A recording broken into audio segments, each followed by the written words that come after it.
What a chance for Griezmann. Goal!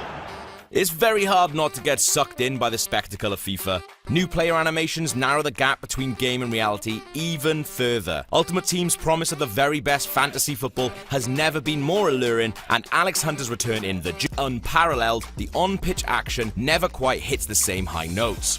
It often feels like realism is sidelined in favour of the extraordinary, and this is no more apparent than in close control of the ball. New dribbling and animation systems provide more options to get past defenders and work your way through a crowded midfield, but the world's best players now feel much too good and at times unstoppable. Ronaldo, it's a good goal for them. A lot of emphasis has been placed on creating a game of attacking fluidity, and as such you feel extremely powerful breezing past your opponent. But the downside is a feeling of being incredibly limited and vulnerable in defence. So much so, scorelines are extraordinarily high as attackers run riot and repeatedly stick the ball in the back of the net, even when you're playing as teams known for their defensive ability. It's another goal! Players skip over tackles and shrug off opponents with ease, giving them enough time and space to play any pass or shot they want. Initially, these masterclasses of skill are a pleasure to watch, but over time the effect is muted given how often moments of attacking magic occur. Passing too feels overly precise in how perfectly the ball finds the feet of your teammate. This limits the impact of players that thrive on intelligently positioning themselves to make interceptions, such as N'Golo Kante or Sergio Busquets. And it's tempting to not play defensive midfielders at all and load up on more attacking players. While this focus doesn't take all the fun out of FIFA 18, it has a negative impact on its authenticity as a recreation of the sport. And it's certainly at odds with the accuracy of its visuals, which once again are top of the line. On the other hand, the addition of quick substitutions is a welcome one, and while being able to swap out players during replays isn't a game changer, it really helps the flow of the game. Elsewhere, the journey continues where last season's story left off, with Alex Hunter moving ever closer to becoming a footballing superstar. I'm feeling good, boss. Raring to go.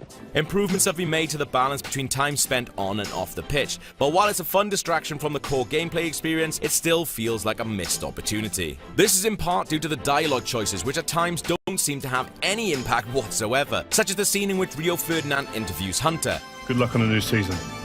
As a result, you never feel genuinely in control of Hunter's story, relegated instead to being part of his audience. Therefore, the journey feels shallow and more of a diversion than a main event. On the other hand, Ultimate Team sees the meaningful addition of squad battles, a single-player mode where you compete against squads built by other players. The more games you win, the better the reward, and the higher up the leaderboard you climb. It's a nice addition for those who prefer to play against AI rather than against real players, but still want the variety offered by community-designed teams. New edition Icons adds an extra layer of fantasy to Foot's roots, but drafting in legends like Diego Maradona, Ronaldinho and more alongside the best players of today is little more than a novelty. Ultimate Team, while broadly unchanged, still provides the most exciting online play, albeit for those with a high skill level. Foot Draft is as fascinating as ever, although it can become an expensive hobby, and online seasons is the most welcoming, allowing players to find their level comfortably. The biggest tweak to career mode comes from the transfer market and contract negotiations. Transfer dealings are conducted in real time via dialogue options that take place between yourself and managers of other clubs. It's designed to add drama and lavishness to the overall vibe, and it works to good effect, creating a Hollywood-style sense of excitement to transfers in much the same way Sky Sports attempts to do on transfer deadline day. Bringing in a new face is now a process that feels more important, and that in turn makes you and your role also feel more important, which is a great thing given how much time you can sink into. If you want to know more about FIFA 18, then you can watch a full match right now, or check out what we thought of it running on the Switch. Put them in the lead, and is that going to change their attitude?